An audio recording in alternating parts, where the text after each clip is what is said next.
El aire mismo parecía contener la respiración a su alrededor, no con el frío de una tumba, sino con el silencio húmedo y pesado de un secreto guardado durante demasiado tiempo, demasiado enterrado bajo la tierra reseca por el sol de Mississippi. Era una puerta distinta a cualquier otra en Harrow Hill, la extensa plantación de algodón aferrada a la orilla de un afluente lento y serpenteante del gran río. Una puerta de roble oscuro y antiguo, con la superficie gastada hasta un brillo casi negro, reforzada con bandas de hierro deslustrado que parecían aferrar la madera como dedos esqueléticos. Estaba encajada en los cimientos de la casa principal, una estructura grande e imponente que dominaba acres de campos verdes, luego polvorientos, y después blancos como nieve. Esa puerta, sin embargo, daba la espalda a los campos. Estaba metida en un rincón en sombra, en la parte trasera de la casa, casi tragada por el jazmín espeso y crecido, y por las rosas trepadoras que peleaban una batalla perdida contra el kudzu que avanzaba. Ninguna ventana daba hacia ella, ningún sendero llevaba directamente hasta ella, simplemente estaba allí, y estaba cerrada con llave, siempre. La regla que la rodeaba no estaba escrita, no se decía en tono duro, ni siquiera se susurraba en advertencias discretas, simplemente se entendía, absorbida en la propia vida de Harrow Hill, como el calor implacable del verano, o el olor persistente del algodón y el barro del río. A ningún trabajador, sin importar su puesto, se le permitía acercarse. A ningún capataz, por más leal que fuera, se le veía quedarse cerca. Incluso el personal doméstico, cuyas tareas los llevaban a las entrañas de la casa, apartaba la mirada, aceleraban el paso, apretaban con más fuerza sus canastas o escobas cada vez que pasaban por esa zona. El castigo por violar ese decreto no dicho no era un azote público, ni una reducción de raciones, ni siquiera una reprimenda severa. Era algo mucho más insidioso, mucho más eficaz. Un trabajador encontrado demasiado cerca de esa puerta simplemente desaparecía, no de forma dramática o violenta, como para provocar una rebelión o siquiera preguntas abiertas. Número. Su ausencia se explicaba con un tono bajo, casi apenado. Lo trasladaron a otra plantación. Se enfermó, murió durante la noche. La vaguedad, la falta de detalles y el cese inmediato de cualquier conversación posterior, ese era el verdadero terror. Enseñaba una lección más profunda que cualquier látigo. Había preguntas que no solo eran peligrosas de hacer, sino peligrosas incluso de pensar. Y así,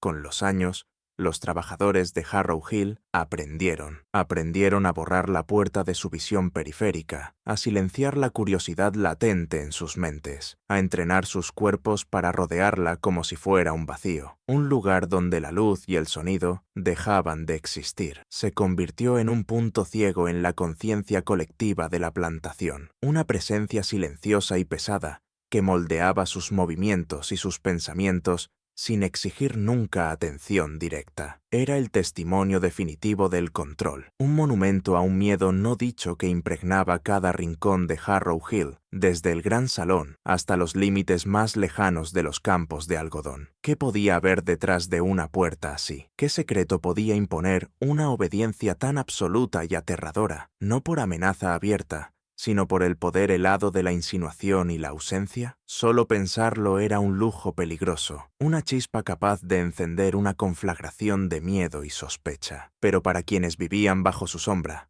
la pregunta, aunque jamás formulada, pesaba en el aire húmedo como una carga silenciosa y asfixiante. Es una pregunta que ha resonado en los rincones olvidados de la historia, un susurro de una verdad que se niega a ser silenciada por completo. Y si sientes que te atraen las sombras de historias como esta, donde el pasado guarda secretos que todavía hielan la sangre, considera unirte a nuestra comunidad en crecimiento. Suscríbete a Sombras del Sur y descubramos juntos estas historias olvidadas. Harrow Hill no era solo una plantación, era un imperio construido con meticulosidad, tallado en el rico suelo aluvial de Mississippi. Su propio nombre, elegido por su propietario, Elias Vane, insinuaba el trabajo arduo y la ambición implacable que lo habían levantado. La casa principal, una estructura formidable de ladrillo rojo y columnas blancas, se alzaba sobre una loma suave y dominaba una vista panorámica de los campos que se extendían hasta el horizonte, un testimonio de la visión de Elías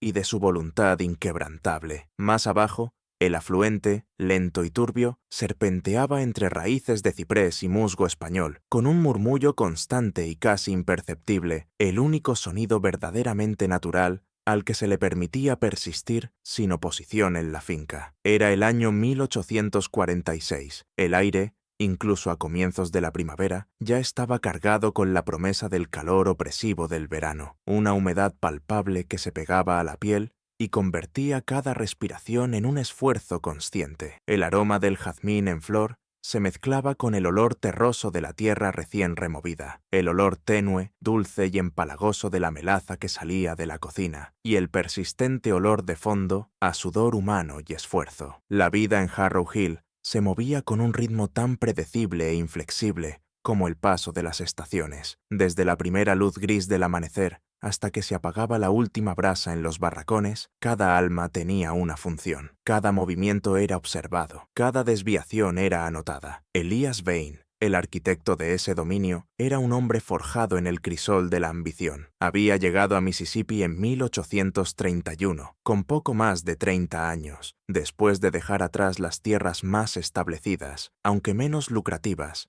de Virginia. Traía una herencia modesta, una mente afilada y una capacidad casi sobrenatural para detectar oportunidades donde otros solo veían monte y vacío. No era un hombre de grandes gestos ni de discursos ardientes. Su poder estaba en su intensidad silenciosa, en su forma metódica de abordar cada transacción y cada decisión. Sus ojos, de un azul pálido, casi sin color, parecían absorber cada detalle. No se les escapaba nada, no traicionaban emoción alguna. Según los estándares de su época, no era abiertamente cruel, no se entregaba a las brutalidades casuales que marcaban a algunos de sus pares. En cambio, su crueldad era más refinada y más escalofriante. La eficiencia fría y calculadora de un hombre que veía a los seres humanos como activos que debían ser administrados, usados y, si era necesario, desechados con la misma lógica desapasionada con la que se trataba una cosecha fallida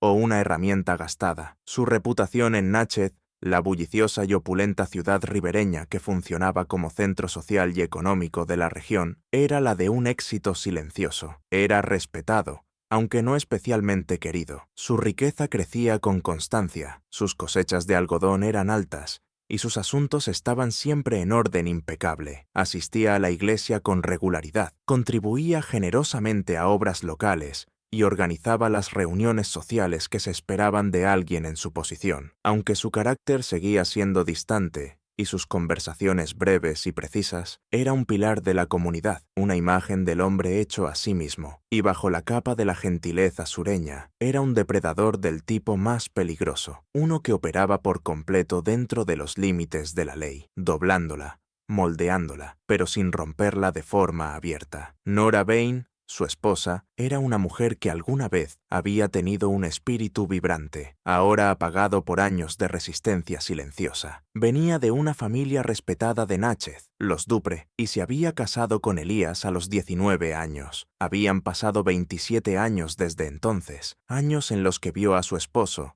transformarse de un joven ambicioso en algo que ella no podía nombrar del todo, algo que le provocaba un miedo frío y persistente. Sus días eran una coreografía cuidadosa de normalidad: administrar la casa, supervisar al personal doméstico, recibir invitados, sostener el delicado equilibrio social exigido a la esposa de un plantador. Sus manos, antes suaves, estaban casi siempre entrelazadas, con los nudillos blancos, como si se aferrara a un hilo frágil de cordura. Sus ojos, antes brillantes, ahora tenían una cualidad distante y embrujada, como si reflejaran un paisaje interior de inquietud. Ella no era inocente del sistema que sostenía su vida, se beneficiaba de él, era cómplice por su sola existencia dentro de ese mundo, pero también era una prisionera, atada por las rígidas normas de su tiempo, por las leyes que convertían a su esposo en su amo legal, por las expectativas sociales que exigían su silencio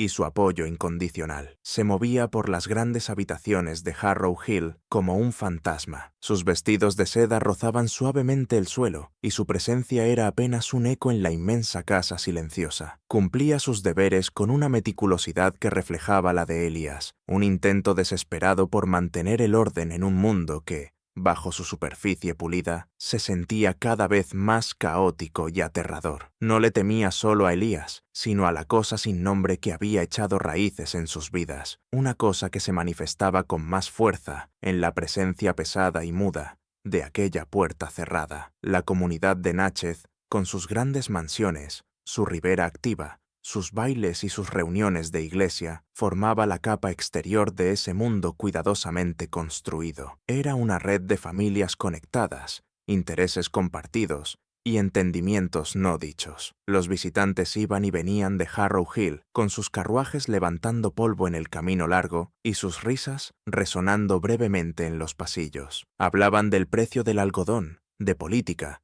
de las últimas modas llegadas de Nueva Orleans. Hablaban de todo y de nada, evitando con cuidado la corriente profunda que corría por debajo de la superficie de su sociedad educada. La iglesia, un edificio solemne en el pueblo, ofrecía consuelo y sermones, reforzando el orden establecido y dando un marco moral que para hombres como Elías justificaba convenientemente sus acciones y aliviaba sus conciencias. En ese mundo, el silencio no era solo ausencia de sonido, era un lenguaje, una herramienta de control, un escudo detrás del cual podían pudrirse y crecer verdades innombrables. La puerta cerrada era el símbolo definitivo de ese silencio, una manifestación física de lo no dicho, de lo no reconocido, de lo aterradoramente real. Era una presencia constante y opresiva, un monumento a todo lo que no debía verse, no debía oírse y no debía cuestionarse. Y en el calor asfixiante de aquella primavera en Mississippi, el escenario quedó listo para un desmoronamiento silencioso, un descenso lento e inexorable al corazón del secreto más oscuro de Harrow Hill. La carreta que llevó a Henry a Harrow Hill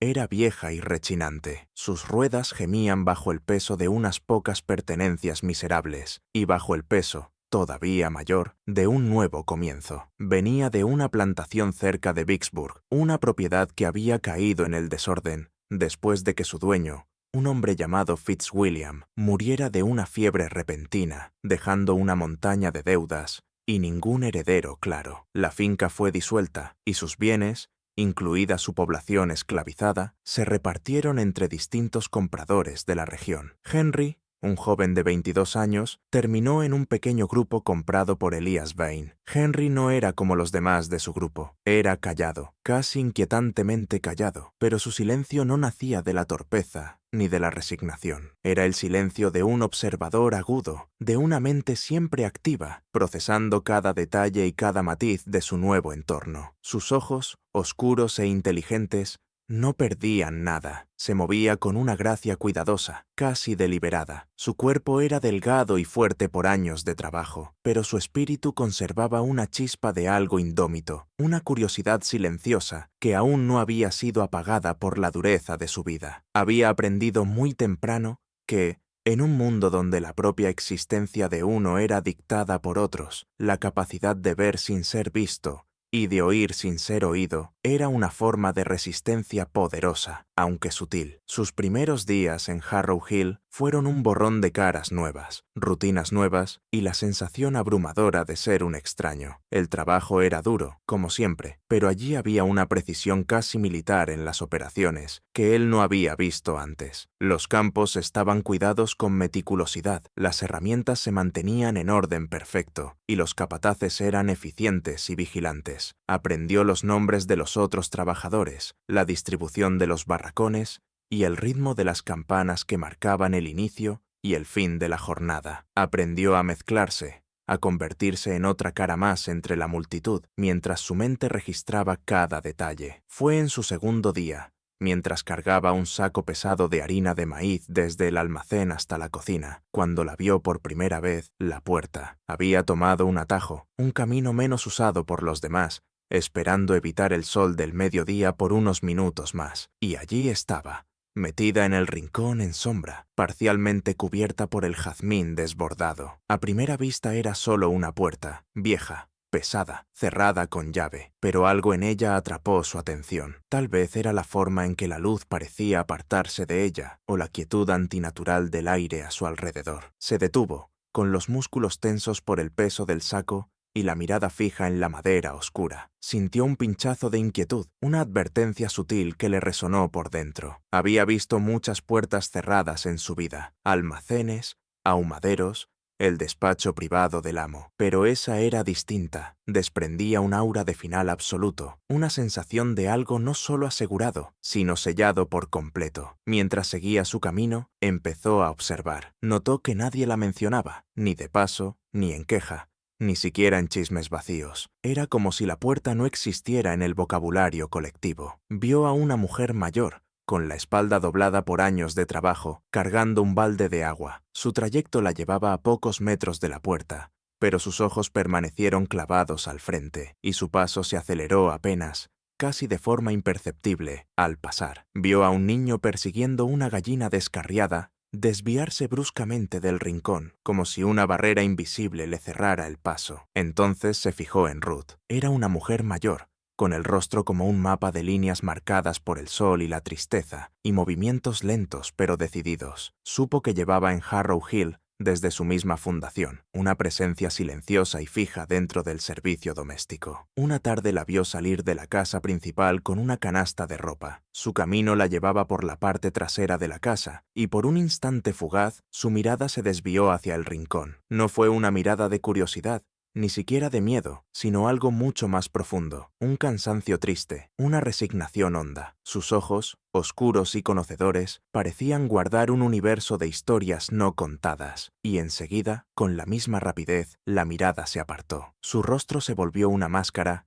y siguió caminando, con los pasos pesados. También se fijó en Augustus Lyall, el capataz principal. Lyall era un hombre de presencia imponente, con un gesto severo y fama de lealtad absoluta a Elias Vane. Se movía con aire de autoridad, y su presencia imponía respeto y miedo en la misma medida. Henry observó que cada vez que Lyall estaba cerca de la casa principal, en especial en la zona de la entrada trasera, su postura cambiaba de forma sutil. Enderezaba los hombros, apretaba la mandíbula, y sus ojos barrían el área con una vigilancia casi depredadora, como si protegiera un perímetro invisible. Era un cambio leve, uno que la mayoría no habría notado, pero Henry, con sus sentidos afinados, lo registró al instante. Lyall no solo patrullaba, Lyall protegía. Cuanto más observaba Henry, más se convertía la puerta en el centro de su investigación silenciosa. Era un desafío mudo, un rompecabezas que exigía respuesta. Comprendía de manera instintiva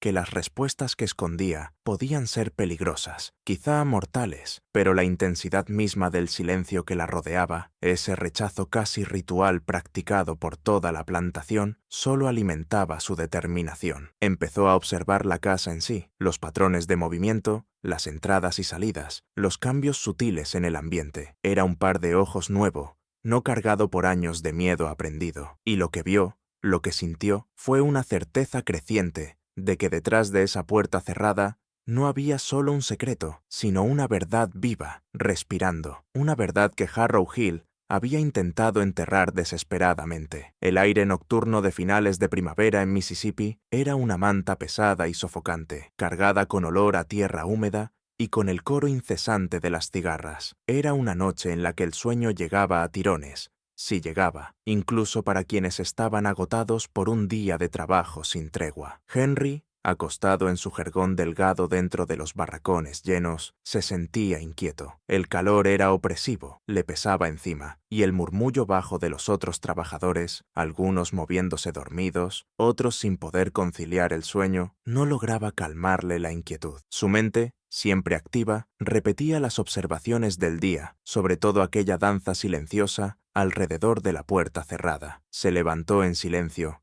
con cuidado de no despertar a nadie. Una franja de luz de luna entraba por las rendijas de la pared tosca de la cabaña y alumbraba el piso polvoriento. Se acercó al pequeño hueco casi imperceptible en la pared, un nudo abierto de la madera que ofrecía una vista estrecha y deformada de la parte trasera de la casa principal. Era un hábito que había desarrollado, una forma de observar el mundo más allá de su espacio inmediato, de entender los ritmos de la casa del amo y los movimientos de quienes tenían el poder. Llevaba quizá una hora mirando, con el exterior bañado por el resplandor plateado de la luna, cuando lo vio. Un carruaje, con las ruedas amortiguadas por la tierra blanda del camino, se acercó a la casa, no por la entrada principal, sino por una senda menos usada que se abría paso entre un pequeño grupo de robles vivos. Del carruaje bajó una figura, un hombre de mediana edad, con una barba blanca y un sombrero de copa. Se acercó a la puerta y la abrió con una llave de oro. Del carruaje bajó una figura, un hombre de estatura media vestido con ropa formal oscura. Incluso desde lejos,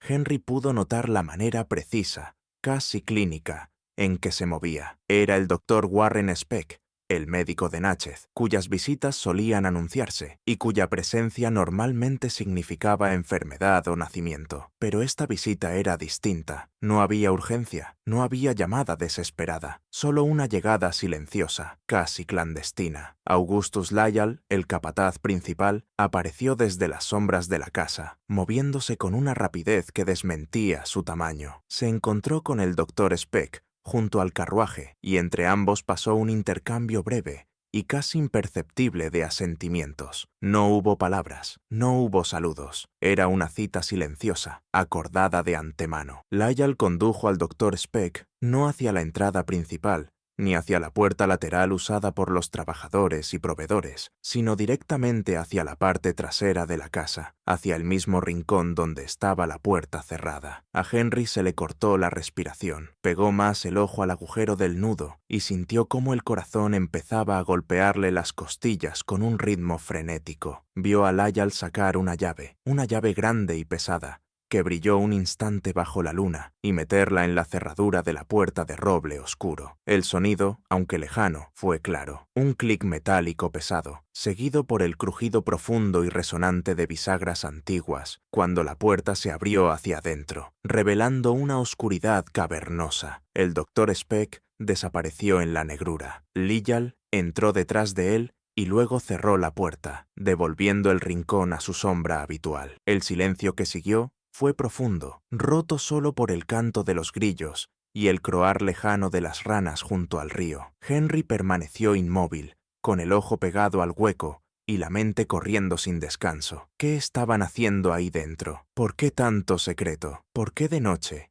A esas horas, los minutos se estiraron como una eternidad. Henry forzó el oído, intentando captar algún sonido desde el interior de la casa. Durante mucho tiempo no oyó nada, salvo el retumbar de su propia sangre en los oídos. Entonces, débil, apagado, casi imperceptible, lo oyó. No era un grito, no era un gemido de dolor, nada tan dramático. Era una serie de sonidos indistintos, un golpe sordo y rítmico, seguido de un tintineo suave, casi mecánico, como instrumentos que se movían o se ajustaban. Luego, un suspiro más grave, casi gutural, sofocado enseguida. No era habla humana, no era una lucha, era algo mucho más inquietante precisamente por su ambigüedad. Era el sonido de un trabajo en curso, de un proceso que avanzaba con frialdad y método en la oscuridad absoluta. Los sonidos continuaron durante lo que pareció una hora, una sinfonía helada de lo desconocido, y entonces, tan de repente como habían comenzado, cesaron. Otro tramo de silencio, todavía más profundo que el anterior. Por fin,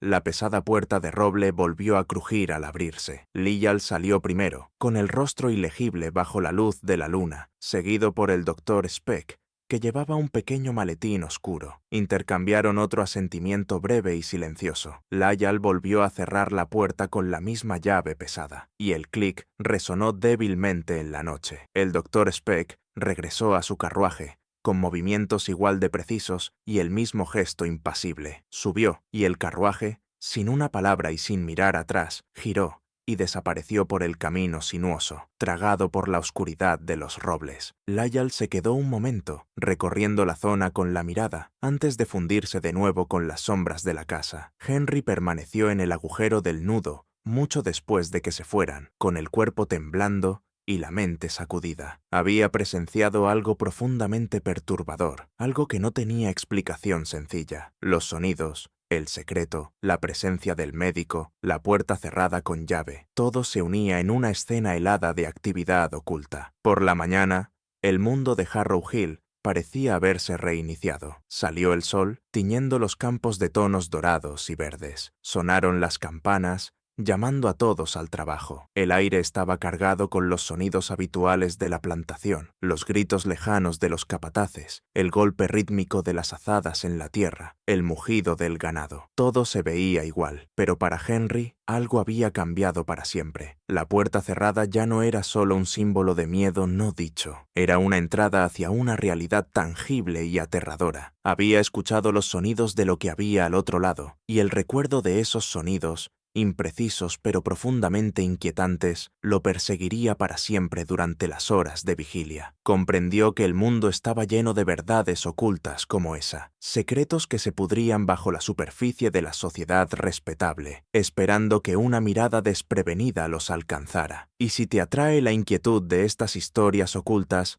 donde la verdad suele ser más aterradora que cualquier ficción, recuerda dar me gusta a este video y compartirlo con quienes disfrutan de un buen misterio. Eso nos ayuda a sacar a la luz más historias olvidadas. Henry sabía, con una certeza que le helaba los huesos, que no podía hablar de lo que había visto. El recuerdo de los trabajadores que desaparecían, las explicaciones vagas y el silencio helado que venía después, era un freno poderoso. Pero ese conocimiento se le quedó dentro, como una brasa encendida que exigía comprensión. Su mirada, antes solo observadora, ahora tenía una nueva intensidad, una desesperación silenciosa por unir los fragmentos de la verdad. Volvió su atención hacia Ruth, sus ojos cansados, su tristeza profunda, su larga historia en Harrow Hill. Henry sintió de forma instintiva que ella era la clave, pero acercarse a ella requería delicadeza, una paciencia casi reverente. Ruth era una mujer que había aprendido las lecciones duras de la supervivencia en un mundo brutal. La confianza era un lujo que no podía permitirse, y sabía que las palabras podían convertirse en armas. Henry empezó con sutileza. Se ofrecía a cargar sus canastas pesadas, a ayudar con las tareas más duras en la cocina o la lavandería. La escuchaba. De verdad la escuchaba, cuando ella hablaba de los quehaceres del día, del clima, de los detalles pequeños y corrientes de la vida en la plantación. Nunca presionaba, nunca preguntaba de forma directa. Solo ofrecía una presencia tranquila, unas manos firmes y un entendimiento no dicho de que la veía, de verdad la veía, más allá de su posición. Poco a poco, con esfuerzo, empezó a formarse entre ellos un puente frágil de confianza. Ruth, al principio desconfiada, comenzó a responder a su amabilidad silenciosa. A veces le ofrecía una sonrisa pequeña, cómplice, a veces una mirada compartida que decía más que muchas palabras. Una tarde sofocante, mientras los dos desgranaban guisantes en el porche trasero, lejos del oído inmediato de la casa, Ruth por fin habló de algo que iba más allá de lo cotidiano. Este lugar, empezó ella, con voz baja, apenas audible sobre el zumbido de los insectos, tiene su propia clase de hambre, no de comida, no de agua, hambre de silencio. Hizo una pausa, con los dedos nudosos trabajando con ritmo sobre una vaina, y de olvido. Henry mantuvo la mirada en sus manos, desgranando guisantes, pero todo su ser estaba concentrado en las palabras de Ruth. ¿Olvido de qué, Ruth?, preguntó él, con voz igual de baja, casi un susurro. Ruth soltó un suspiro profundo y tembloroso, como si arrastrara el peso de los años, de cosas que no se supone que se recuerden, de personas que no se supone que desaparezcan. Entonces, levantó la vista y sus ojos se encontraron con los de Henry, y en esa mirada, Henry vio una tristeza antigua y profunda. Tú tienes ojos nuevos, muchacho. Ves cosas de las que otros ya aprendieron a apartar la mirada. Él asintió en silencio. Yo vi al médico, Ruth, aquella noche, y al señor Lyall, y la puerta. El rostro de Ruth no cambió, pero sus manos se quedaron quietas. Viste demasiado, Henry. Esa puerta no es solo madera y hierro, es una promesa de silencio. Él esperó con paciencia a que siguiera. Sabía que no debía apresurarla. Había un hombre, empezó ella, bajando todavía más la voz. Se llamaba Cyrus, hombre fuerte, bueno con los caballos. Llegó por aquí como en el 39, creo. Buen trabajador. Un día se enfermó. Fiebre. Dijeron que el amo Bain mandó llamar al médico. No a Speck en ese tiempo.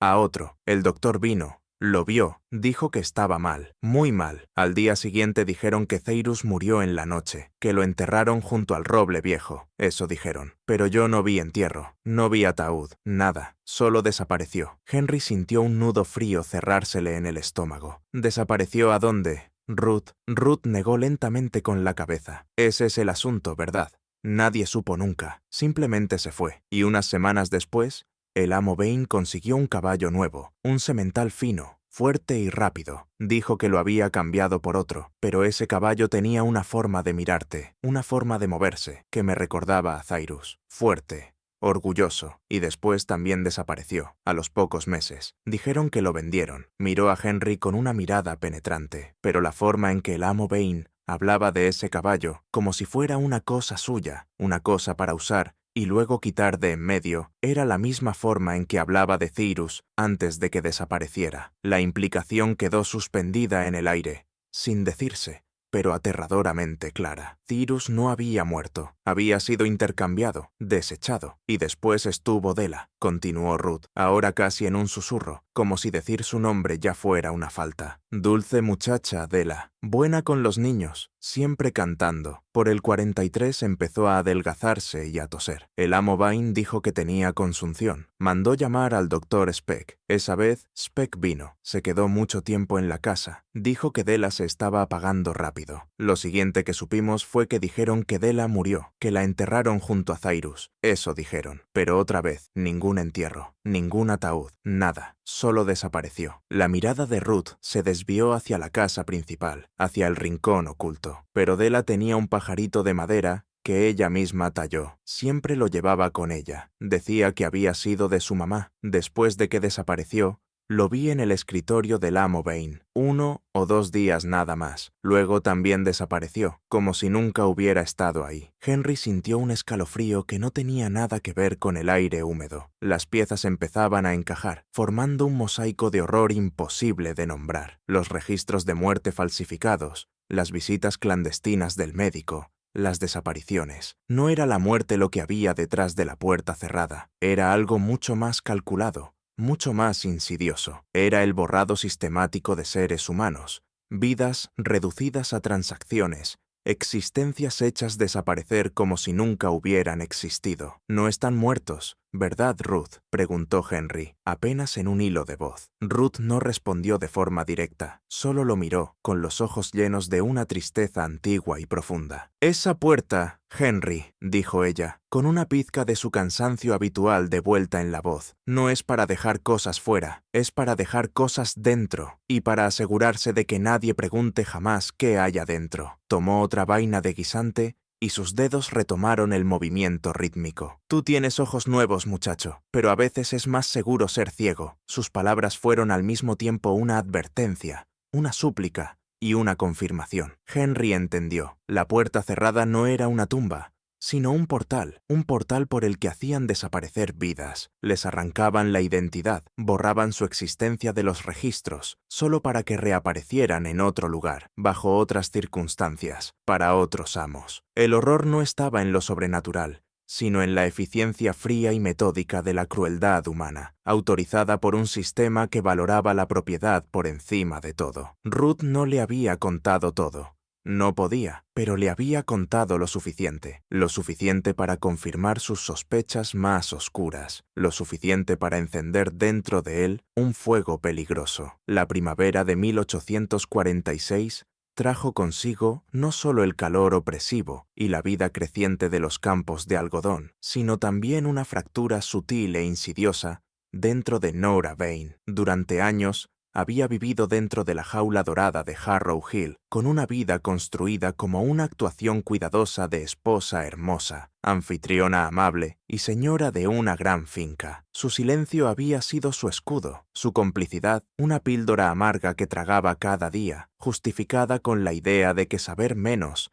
era sobrevivir y de que la ignorancia era una forma de protección. Había levantado muros alrededor de su corazón y de su mente para mantener fuera el miedo que se filtraba desde su esposo, desde los propios cimientos de su hogar. Pero algo cambió. Los muros, mantenidos con cuidado durante casi 3 décadas, empezaban a derrumbarse, no con un golpe repentino, sino con la erosión lenta y dolorosa de una presa bajo presión constante. Empezó de forma sutil, con una sensibilidad más aguda hacia el silencio que llenaba la casa. Un silencio que ahora se sentía menos como paz y más como un sudario asfixiante. Cada crujido de las tablas del suelo, cada murmullo lejano de los barracones, cada roce de hojas afuera de su ventana, parecía cargar un significado oculto, una acusación susurrada. El detonante, cuando llegó, no fue un solo gran acontecimiento, sino la convergencia de detalles pequeños y aparentemente inofensivos, que,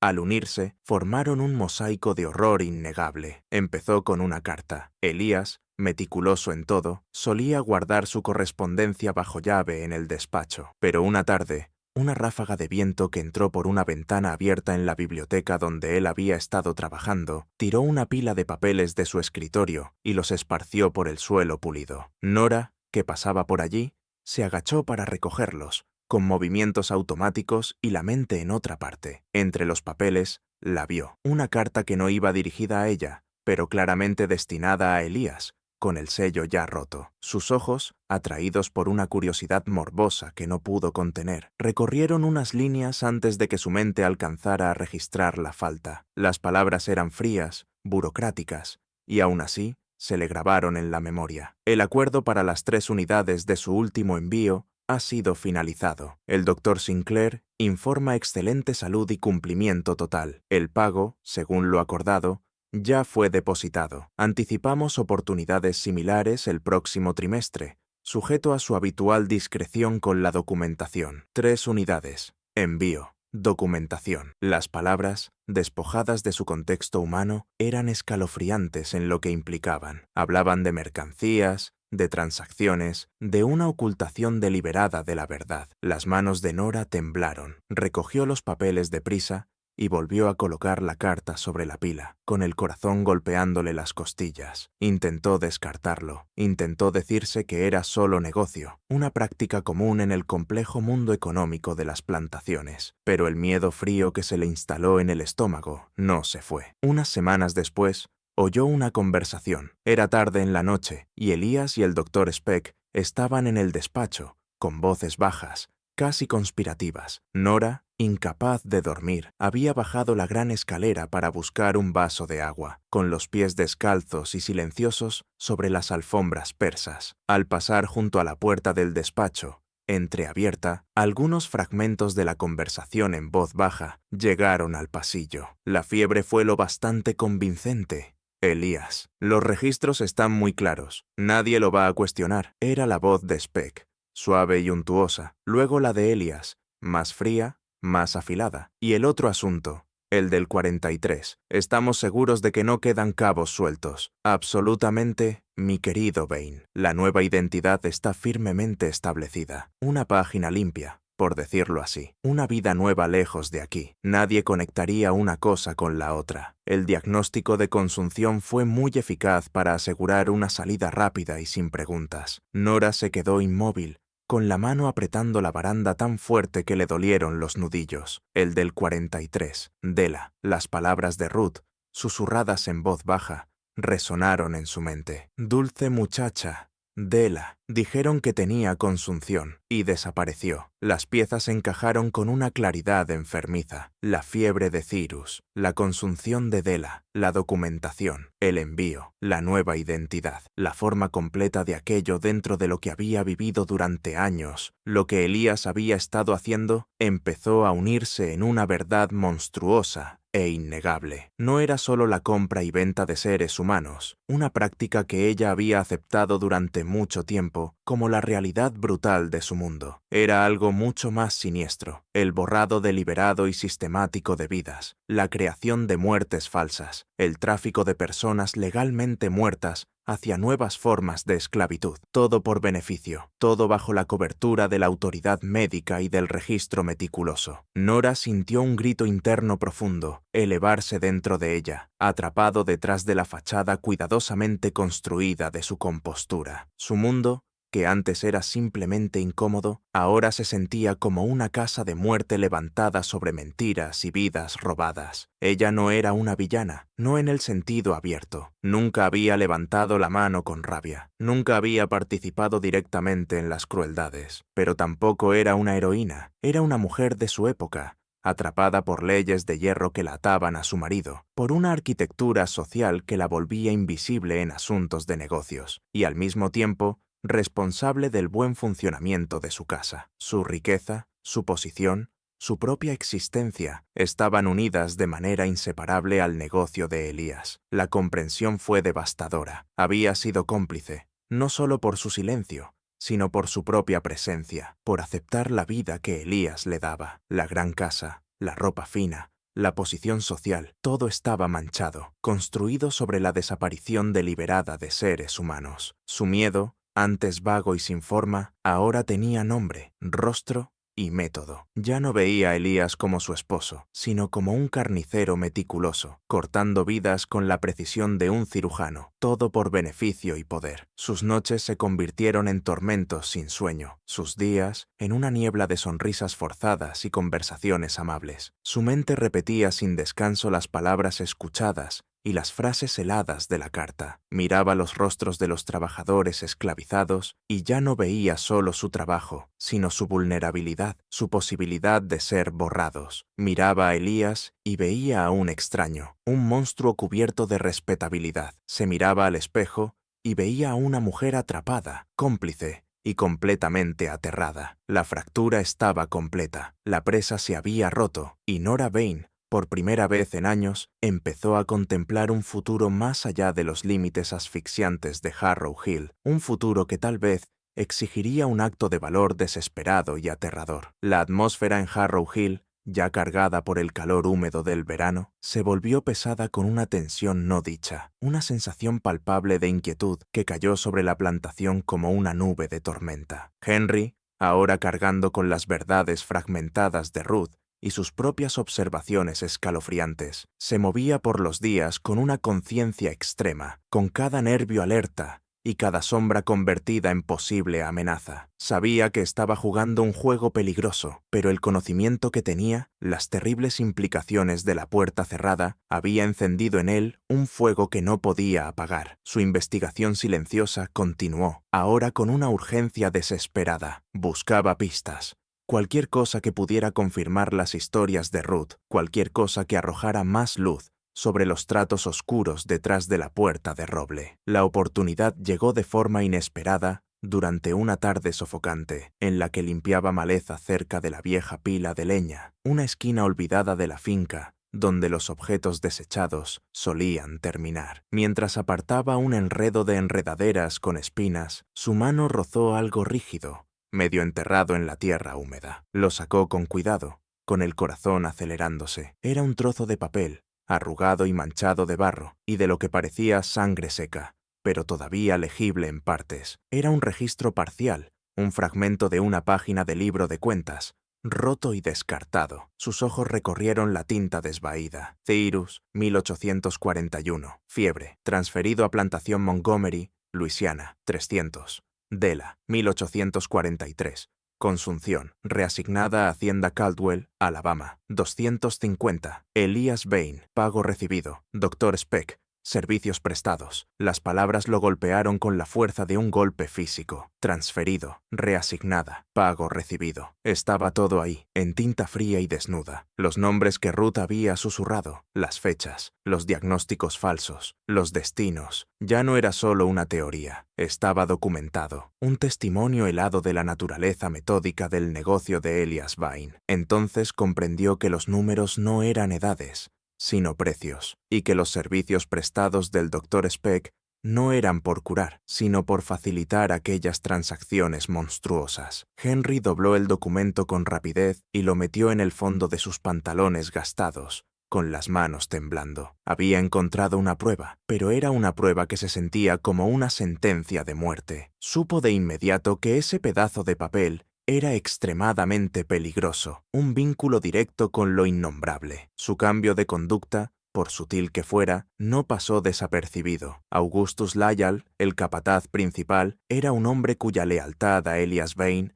era absoluta, forjada en un pasado que Elías sujetaba como una llave, una palanca secreta que garantizaba la obediencia total de Lyall. Lyall tenía ojo para cualquier desviación, un instinto afinado para todo lo que alterara el orden cuidadosamente mantenido de Harrow Hill. Había observado a Henry desde el momento en que llegó, notando su inteligencia silenciosa y su carácter observador. Ahora veía una intensidad nueva en los ojos del joven, una inquietud en sus movimientos, un cambio sutil en su forma de ser, que hablaba de una mente perturbada por algo más que el trabajo del día. Lyall empezó a vigilar a Henry más de cerca. Aparecía de forma inesperada en los campos donde Henry trabajaba, con su sola presencia convertida en una pregunta silenciosa e imponente. Hacía preguntas aparentemente inocentes, con la mirada fija, buscando cualquier destello de incomodidad, cualquier señal. «¿Te estás adaptando bien, Henry?» Ninguna queja del trabajo. Su voz era pareja, pero la amenaza debajo se podía sentir. Henry, siempre cuidadoso, respondía con deferencia educada, con el rostro convertido en una máscara de obediencia cansada, pero sentía los ojos de Lyall sobre él, una presión constante y helada. Elias Vane, siempre calculador, también empezó a notar cosas. Tenía una red de informantes, una telaraña de ojos y oídos que reportaban cada susurro y cada falta percibida. Los reportes sutiles de Lyall, combinados con las propias observaciones de Elias sobre la intensidad silenciosa de Henry, encendieron una alarma. Elias no confrontó, observó. Miraba a Henry desde la galería, con sus ojos azul pálido como fragmentos de hielo, diseccionando los movimientos del joven y sus interacciones. Vio la forma en que la mirada de Henry, a veces y casi sin notarse, se quedaba un instante en la parte trasera de la casa, en el rincón en sombra. Vio las conversaciones silenciosas con Ruth, vio las miradas compartidas. Elias Vane era un hombre que entendía el poder de la información y reconoció en la curiosidad de Henry esa chispa peligrosa como una amenaza potencial para el imperio meticulosamente construido que había levantado. La atmósfera en Harrow Hill se volvió asfixiante. Henry sentía que las paredes se cerraban y que el aire se hacía más fino. Sabía que lo vigilaban, que examinaban cada uno de sus movimientos. El documento desechado, ahora un peso en el bolsillo, se sentía como un reloj en cuenta regresiva. Ruth, al percibir que el peligro iba en aumento, fue a buscarlo una tarde, con el rostro marcado por un miedo que él no le había visto antes. «Henry», susurró ella, con voz urgente y los ojos abiertos por la alarma. «Tienes que parar. ¿Me oyes? Tienes que dejar de mirar. Deja de preguntar. Te están vigilando. El señor Lyall tiene ojos en todas partes, y el amo Vane no olvida nada, no perdona nada». Le apretó el brazo con sus dedos viejos, sorprendentemente fuertes. «Cyrus y Della no son los únicos. Hay más. Siempre hay más. ¿Crees que puedes pelear contra esto? ¿Crees que puedes ganar? Eres uno más al que pueden hacer desaparecer. Por favor, Henry, por tu propio bien. Detente». Henry la miró el terror real en sus ojos y le dolió el pecho. Sabía que ella tenía razón. Sabía que el peligro era enorme, quizá imposible de superar, pero también sabía que no podía detenerse. La imagen del documento arrugado, los nombres y las transacciones frías ardían en su mente. Pensar en Cyrus, fuerte y orgulloso, transferido como una pieza de ganado, y en Della, dulce y siempre cantando, reasignada como un objeto, le resultaba insoportable. No podía dejar de ver lo que había visto, ni dejar de oír lo que había oído. La injusticia y la deshumanización brutal de todo aquello habían echado raíces dentro de él, y descubrió que no podía simplemente apartar la mirada. Tenía que saber más, tenía que encontrar una manera. La puerta cerrada, que antes era un misterio, ahora era un símbolo de un mal profundo. Y Henry, contra toda lógica, se sentía empujado a enfrentarla, aunque eso significara su propia destrucción. La verdad,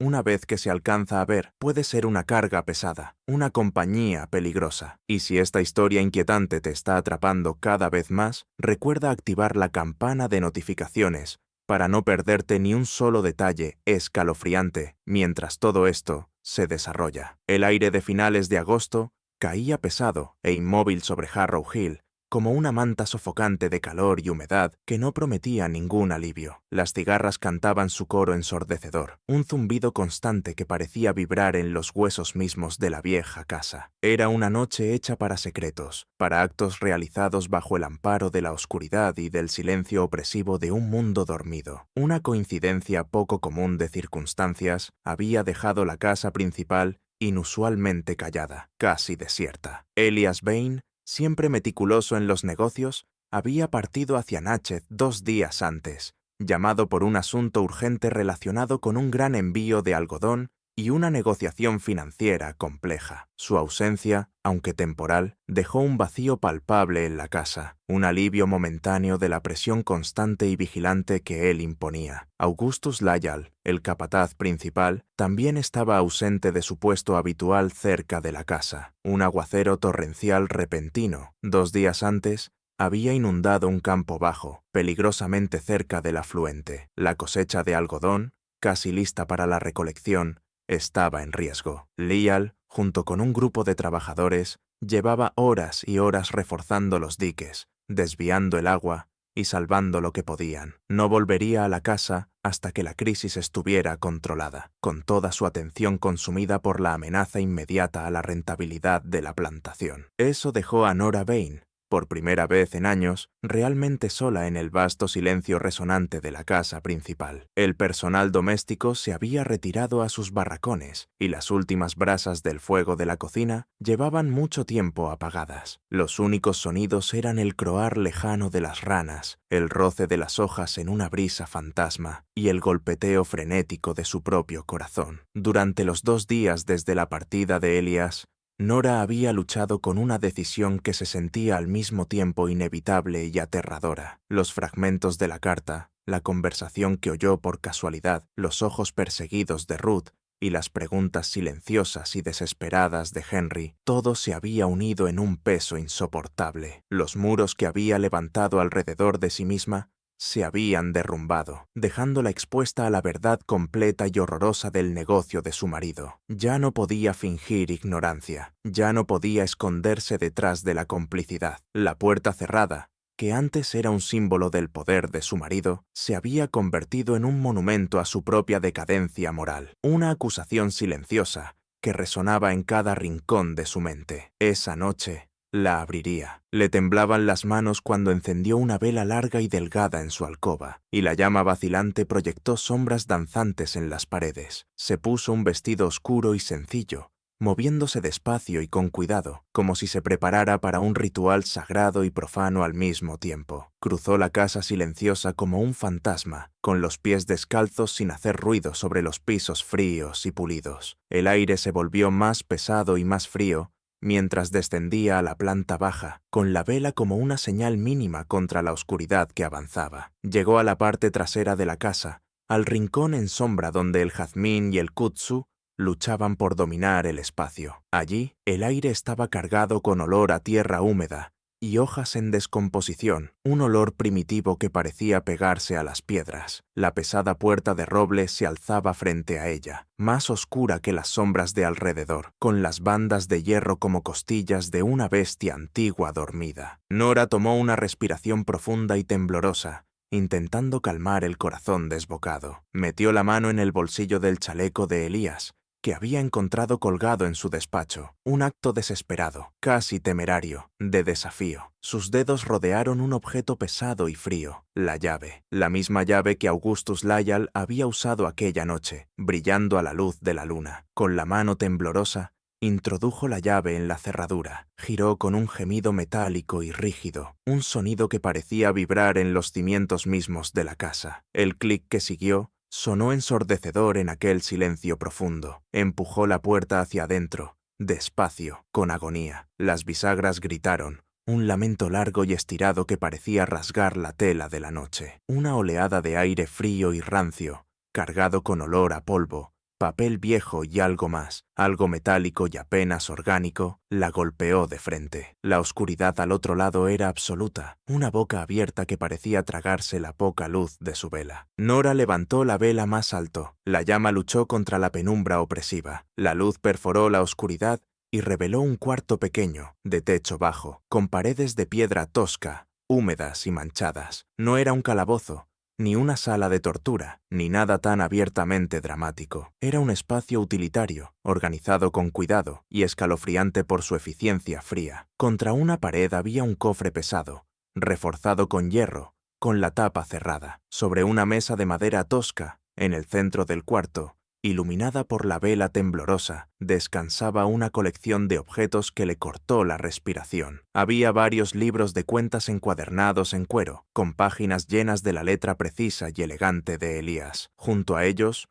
un montón de documentos con apariencia oficial, algunos con el sello del secretario del condado y otros con membretes de distintas consultas médicas. Un conjunto de instrumentos médicos brillaba opacamente a la luz de la vela. Bisturíes, pinzas y jeringas estaban acomodados con orden sobre un paño de lino limpio, y al lado, un pequeño relicario de plata, empañado, con la cadena rota y una sola inicial delicada grabada en la superficie, la letra D. Pero no fueron esos objetos, por escalofriantes que fueran, los que rompieron de verdad a Nora. Fueron los otros objetos, colocados con cuidado en un estante más pequeño, casi escondidos en las sombras. Un pajarito de madera de un niño, tallado de forma tosca, pero alisado con cariño, con las alas abiertas como si estuviera volando. Las palabras de Ruth resonaron en su mente. Della tenía un pajarito de madera que ella misma talló. Decía que era de su mamá, y al lado,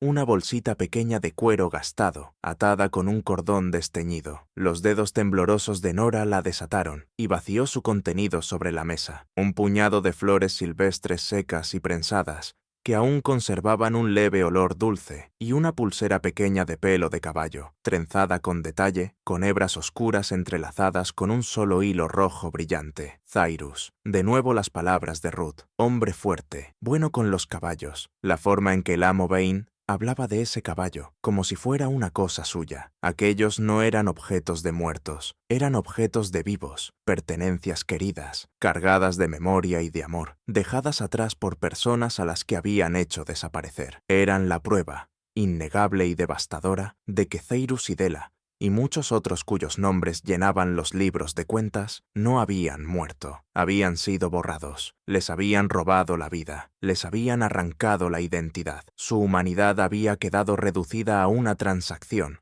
a una línea en un libro de cuentas, a un envío hacia otra plantación, a otra vida de trabajo forzado bajo un nombre falso. Nora se quedó mirando los objetos, con la vela parpadeando y proyectando sombras grotescas en los muros de piedra. El aire frío y rancio del cuarto parecía cerrarse sobre ella, asfixiándola. El silencio ya no era solo opresivo, era un grito, un coro de acusaciones mudas de las vidas que habían sido extinguidas dentro de esas paredes, no por la muerte, sino por la mano fría y calculadora de su marido. Su mundo, su realidad cuidadosamente construida, se hizo pedazos a su alrededor. La verdad, al fin revelada, no era un monstruo, sino algo mucho más aterrador, el mal meticuloso y burocrático del ser humano. La vela, ya casi consumida, proyectaba sombras largas y movedizas que deformaban el pequeño cuarto de piedra, haciendo que los objetos corrientes parecieran grotescos, como si tuvieran una vida siniestra propia. Nora Bain,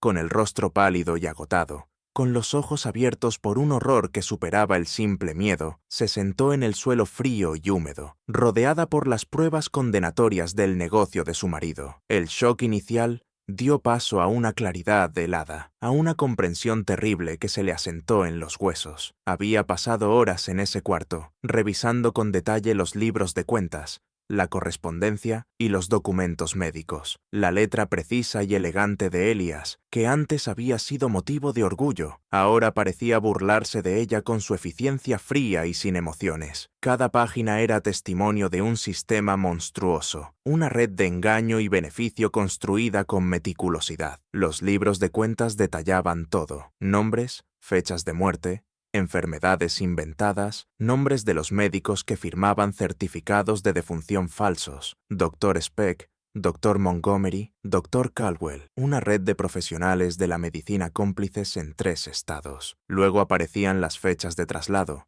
las plantaciones receptoras, las nuevas identidades y, lo más escalofriante, los precios de compra y de reventa. Vidas humanas, reducidas a columnas de números y márgenes de ganancia. La correspondencia confirmaba la escala de la operación. Cartas de hombres influyentes, hombres que ella conocía de la sociedad de Natchez, de Charleston, de Nueva Orleans, hombres con apellidos respetados que hablaban en lenguaje cifrado de envíos, unidades y arreglos discretos. Eran socios en ese comercio macabro, lucrando con el borrado sistemático y la reesclavización de personas declaradas legalmente muertas. El sistema estaba diseñado para ser invisible, para no dejar rastro, para operar por completo dentro de los vacíos legales de la ley de propiedad y de la autoridad médica. Una persona declarada muerta no podía testificar, no podía reclamar su pasado, no podía ser rastreada. Simplemente dejaba de existir, solo para renacer como un nuevo activo en otro lugar, bajo otro nombre, con su valor maximizado mediante ese truco atroz. La mirada de Nora volvió a caer sobre los pequeños objetos personales, el pajarito de madera de Della y la pulsera de pelo de caballo de Cyrus. No eran solo objetos, eran anclas de vidas robadas, testigos silenciosos de un crimen innombrable. Eran la prueba de que al menos 3 personas declaradas muertas en Harrow Hill entre 1839 y 1845 no estaban muertas cuando esa puerta se cerró por última vez. Estaban vivas en algún lugar, trabajando bajo falsos pretextos, con sus pasados borrados y sus familias llorando, una muerte que nunca ocurrió. Las implicaciones eran inmensas, no solo para Elías, sino para toda la red de hombres poderosos implicados. La exposición significaría ruina, no solo financiera, sino social y legal. Desharía una fachada de respetabilidad construida con cuidado, dejando ver la podredumbre debajo. Nora sintió una náusea profunda, una ola de desesperación que amenazó con consumirla. ¿Qué debía hacer? La elección ante ella era dura, aterradora y completamente carente de un camino claro hacia la justicia. Podía exponer a Elías. Tenía los libros, la correspondencia y la prueba irrefutable. Podía llevarlo a las autoridades, a los periódicos,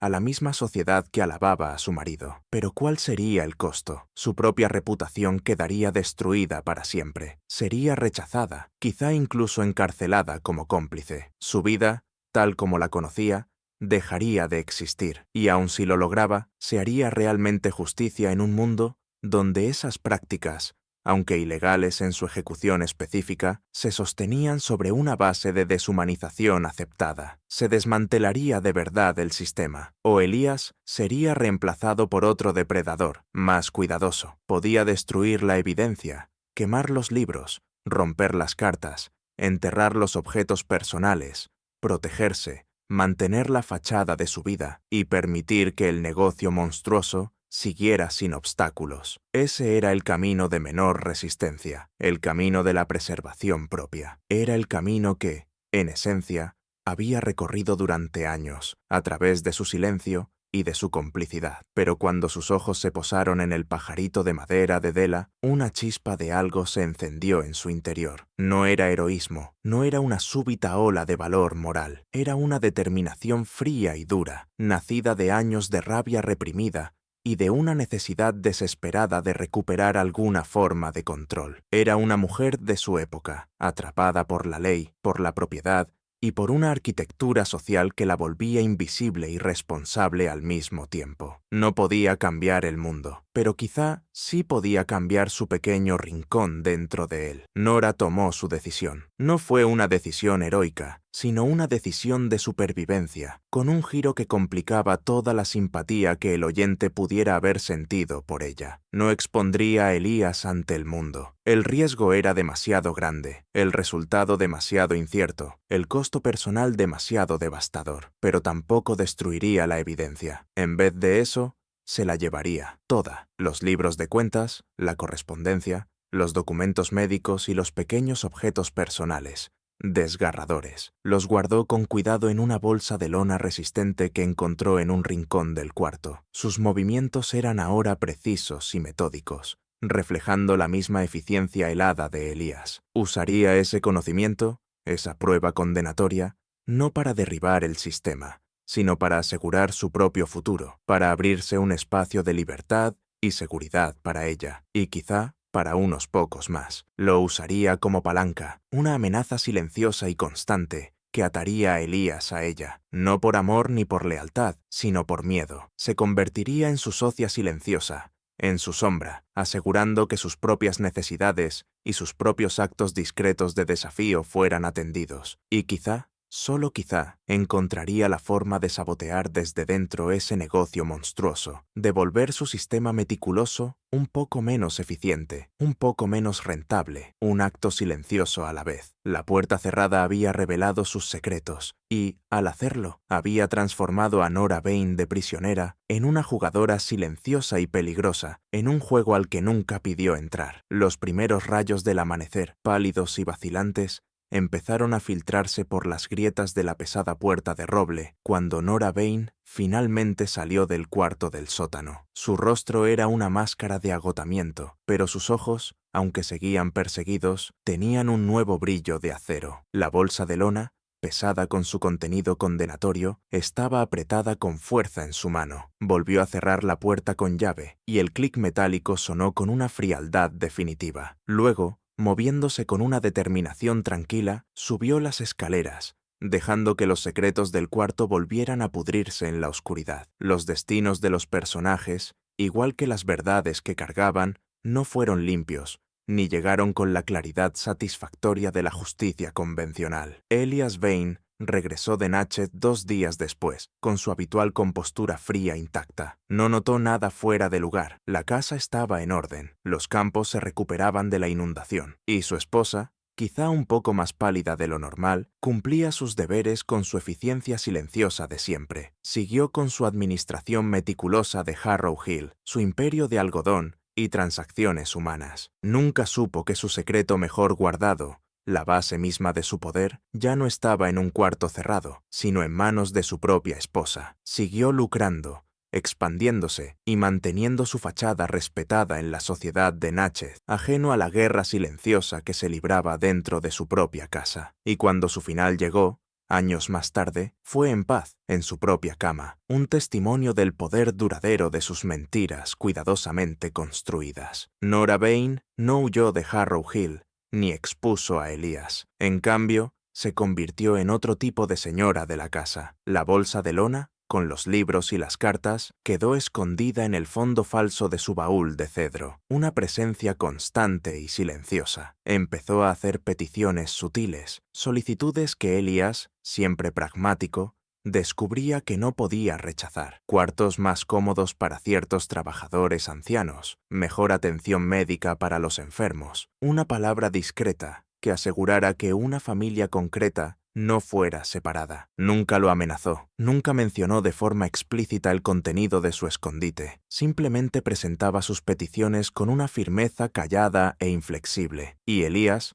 percibiendo un cambio no dicho en su comportamiento, una fuerza nueva e inquietante, aceptaba. Aseguró su propia independencia económica, desviando fondos de forma sutil y haciendo inversiones a su nombre, garantizando que, si Elías alguna vez caía, ella no quedaría en la ruina. Vivió el resto de sus días en Harrow Hill, una mujer transformada, con la vida exterior intacta, pero con un mundo interior convertido en un tejido complejo de desafío silencioso, supervivencia calculada y una tristeza profunda y duradera por las vidas que no pudo salvar, pero cuyas historias ahora llevaba consigo. Se volvió una guardiana silenciosa de la verdad, un archivo viviente de los crímenes de Elías, asegurando que al menos una persona recordara. Henry, después de la advertencia de Ruth y de su propio descubrimiento aterrador, entendió el inmenso peligro en el que estaba. Sabía que no podía desafiar al sistema de manera directa, pero también sabía que no podía permanecer en silencio. Copió con cuidado y con precisión los detalles cruciales del documento desechado que había encontrado, memorizando nombres, fechas y destinos. Después destruyó el original y enterró los fragmentos en el barro del río. Continuó con su trabajo y con sus observaciones silenciosas, pero ahora con un propósito nuevo. Empezó a buscar oportunidades, a aprender habilidades y a ahorrar lo poco que podía. 2 años más tarde, bajo la cobertura de una noche sin luna, se escapó de Harrow Hill, no en una huida desesperada, sino en una fuga cuidadosamente planeada, llevando consigo no solo la esperanza de la libertad, sino también el conocimiento peligroso del negocio de Elias Vane. Se dirigió al norte y terminó encontrando trabajo en un barco fluvial, donde su mente aguda y su carácter silencioso le sirvieron bien. Nunca olvidó los nombres, los rostros y las historias de quienes habían sido transferidos. Cargó con su memoria como una promesa silenciosa de dar testimonio, de asegurar que su borrado no fuera absoluto. Ruth siguió con su vida en Harrow Hill, con el rostro un poco más marcado y los ojos un poco más cansados, pero con una satisfacción silenciosa por saber que Henry había escapado. Sabía que Nora había cambiado. Percibía el nuevo poder callado que emanaba de la señora. Veía los cambios sutiles, los pequeños actos de bondad que antes no estaban allí. Comprendió, sin que nadie se lo dijera, que los secretos de la puerta cerrada habían sido perturbados y que una batalla silenciosa se libraba ahora dentro de los muros mismos de la casa. Siguió atendiendo sus tareas, una centinela silenciosa, guardiana de recuerdos, con una sabiduría que actuaba como una fuerza callada en la vida de quienes la rodeaban. Augustus Lyall siguió siendo el capataz leal de Elías, con su pasado todavía retenido por su amo como si fuera una llave. Siguió imponiendo las reglas, manteniendo el orden y protegiendo los secretos de Harrow Hill con vigilancia inquebrantable. Nunca sospechó del conocimiento de Nora, ni de la fuga de Henry. Era una pieza de la máquina, un hombre atado por sus propias faltas ocultas, cómplice para siempre del negocio oscuro de Elias. El doctor Warren Speck continuó con sus visitas clandestinas a Harrow Hill y a otras plantaciones, usando su experiencia médica como una cobertura conveniente para su verdadera profesión. Prosperó. Su reputación como médico hábil creció, y también su red de clientes poderosos. Era un hombre que entendía el valor de la discreción, la rentabilidad del silencio y la facilidad con la que podían manipularse vidas humanas para obtener ganancias. La puerta cerrada, aquel portal pesado de roble en el sótano de Harrow Hill, permaneció. Seguía cerrada, seguía evitada, seguía envuelta en su silencio opresivo. Pero para quienes sabían, para Nora, para Henry y para Ruth, su significado había cambiado para siempre. Ya no era solo un símbolo de miedo, sino un monumento a la realidad helada de la crueldad humana, al mal meticuloso y burocrático que puede florecer bajo el disfraz de la respetabilidad. Quedó como testimonio de que los monstruos más aterradores no son sobrenaturales, sino los que actúan dentro del propio tejido de la sociedad, aprovechando sus leyes, sus prejuicios y sus silencios para cometer actos innombrables. El verdadero horror de Harrow Hill no era un fantasma en el ático, sino el borrado frío y calculado de vidas humanas, un secreto enterrado no en la tierra, sino en libros de cuentas y en los corazones de quienes se atrevieron a mirar. Y a veces, las historias más inquietantes no son las de espectros y sombras, sino las de la oscuridad muy real que habita dentro de la propia humanidad, una oscuridad que incluso ahora susurra desde los rincones olvidados de la historia. Si esta historia ha despertado algo en ti, si te ha hecho cuestionar las verdades ocultas de nuestro pasado, quizá quieras compartirla con otros que aprecian el poder inquietante de un relato bien contado. Eso nos ayuda a seguir explorando estas narrativas perturbadoras y a asegurar que esos ecos del pasado no queden verdaderamente silenciados. Gracias por mirar.